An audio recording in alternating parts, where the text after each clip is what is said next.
Abusafo ayo no an had na nyame pa kire ya wo ebegya ye nua ye ofa ye bibia ru akojo uso fie se jon na udru onokun tipe ye sit down fe ne fero difference kakra o ma me tan kakra so enye tan both nyame party NDC ni MPP no am say enfonso mistake akese omoye no bien no quality de dieta opuni esi o ma me kukuru dan se ya be nan asemiensa. That time was MPP's opposition. So but when the opposition come there dan akese se ya be nan se don't know to see for Bamedin Kawiri unofficial reporting from Wundu. Emre aso ese ye papa ye friend okwadwo owusu afriye edin adodo na edinim no se John Emre aso ese ye kope ne kwabre na ne nyina mu no na ewo se ye de no ekofie ne kope ne kwabre fi se empedifo ase kuntu wo ehwan a ninchi na ekọ enu nti ye papa ba be bobra ewo eye omankunkuni mantam Ghana ha ahinkuro mu dia ene na emraso se otoa nananom ewonse adua na efie ene wo se yade no ekro na eno ene nam so akopagya nsem bebre ede aba Ghana for edi yaw ni nyina ene se ye papa yi wo yi bi a wo bɔ ne ho mode papa eba no amanyo semu a ewo mu se wo ye pani a wodi eye NPP amanyo ko no enim epenifo a wodi enim ma enema ekoso yie no wo ka ho bi ede na so enye honko a ena oye naduma ni nyina mu no obɔ ne ho mode ese eye opposition party so eno so se adwinkyere bi wo ho modembo bi wo ho a ewo se wode ma na ye etimito ye a wo bɔ ne ho mode efri se ni nyina mu no oman Ghana ena osom no na senia opani ede na brabo esi ho aso eye NPP amanyokuo no abɔ afode wode ne ho pa abɔ afode ama NPP amanyokuo no na yede no ekofie akɔpɛ ne krabre na ekwan ya wonam so de papa yi mu ekofie no na eya na sa kwabre mensin yi mu a ewa asante mantamu a papa efiri mu no na nka wosusu esese de wo bɔ ne ho mode pa ye wo aban mu no enka besi san media enka ne fie kwan a ekoni fie de enka ya guso ama ekwan no kwan pa wonam so a ebe ya okora se dabre wonam wiem an se bia wafo plane kra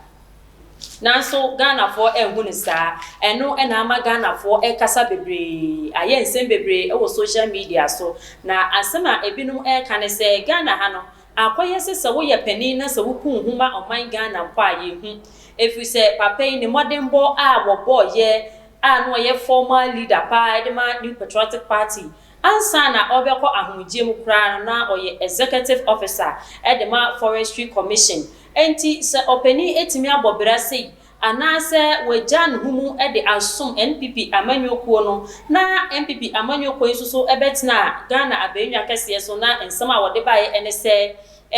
won afie anase mfie a wo ba bedi no watu bi esi hono ma year of roads enti se year of roads na se opening kese se John etimi de no ho abobọ afọre bi etiti se ye abọ no ho mode papa ama NPP amanyokuo ni dia na dan enesi kwan ese wotimi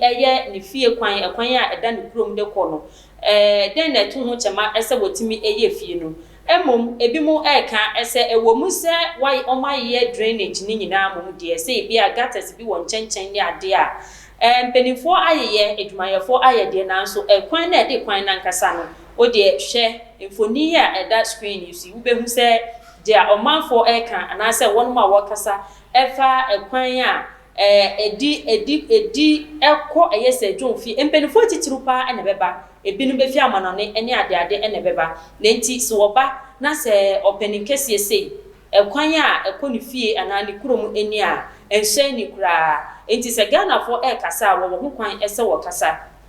sei ememunu ni kasa bebre ese ya kwan enye nti se ya kwan enye ne ekoka na ya asem de a ne ye beka ya no atu na emum enimbuase ne de ba bama mpanimfo no every se wonom na wo se wo hwe etoto niam yie de kire se opening kase fie kwan timi ye sei dia ene na Ghana mpanimfo ye hu modern bo bi a wobo afen so ye wo ho kwan se mabunu ye kasa bi se ye nimgu ase kese pa edu se wodi ni mu ne beba mwetimi dia fu plane ana baby a mokopɛ ne krabre no so hwe dan pa mo asie edan mua we nye asie ye kekewo edan mua hwe gate edan no sa gate ye edan mi kura wo kwa ye ba kokora ya nya okura na nye 2000 Ghana cedis mwetimi aye mwesi dan yi laying of blocks foundation pillars iron rods amudi ahihye mudi esi pillars lentil ni nyina ma pocket mi aya aposo ase twani paint kama enye se ye bone se dia mo aye no enye wu eye eso ani eno a na nka ye nyina ye hwehwe ese Ghana utimi bo obreye de okra eno wa hoden ede sum oman Ghana ama Ghana wo sum ni ye a ese fata ese ye be hye wanumunyam nanso eno na koye bibiti se ye hwehwe wanimu ehwehwe wanimu kwan na hu hia se mo beye na ede animunyam ebebre se John na afen so omanfo a wote sampatam ho no so benya ho mfaso no eno de monye na emom wo wuye ne de sebi woto ananom wonse de no plane na mo de afa ni mu de naba asa ka nyina me gidi ese aban ne befa ho ka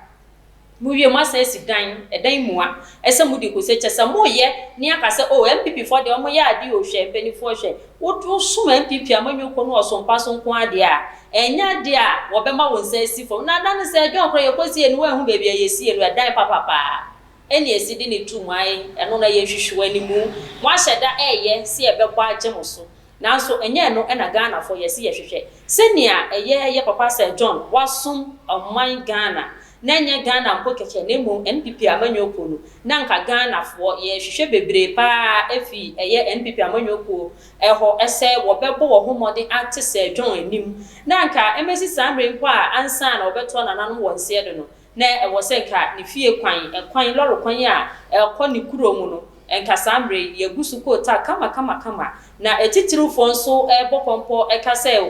eye de ye nkoja enunti ye papa Sir John ato na nanom de a ye be kwa koja mabusua ne akopɛ ne krabre kama na nka ye nimunyam hyekese de ama oman Ghana ne NPP amanyoko no nanso ankoba ne sa ye hu ne sa na eno na ye bisa se enti se Ghana na yete no ehu won faso ehu hia ese obi betime de ne hu esi ho ama oman Ghana ese wo ku ne ho no asum Ghana osumpa wasum Ghana wo okwan paso ana na se wenu nyina ye nyama bi a ye hwa ye nenye ho dia ene na dan ene si mabunu ho kwan ese wotim ekeka wo no adwene bibia esi mabunu kwan ese wotim ekeka wo no adwene ewo mu ese enimguase ne ba ebia se de ehotie amanfo benwinwi na se wo bekasa nketenketen a wo ka ede etia ye papa Sir John de nanso ye se wo aba ye de botachi ne no an ye de boba na afen so ukoto se wo yonko abodwe hia ewo so pententem na upenso di dum no ebise ebetimi aba ne se wo soso eja ebetimi ato wodi no enti ye nka ye ntena se hwe SSS John ni krom kwan nya enimguase no komo no akasa ana se woni hwei no woni ya obi a wobedie efise wato na nanu wonse do awie nti no na ye beka ya no atum da bi enye ne papa mu eno no enye ne kwan so a enu nti hu behia ese ye so ye beka Ghana fo mu nsem o mu ka no omu no mu se wo beka wo beburum se tontun sansan no ne de akyera mansan ye de akyera mpanimfo ese ensem a ne ye ka bie akoye asem bi akoye se ye nkwala abone no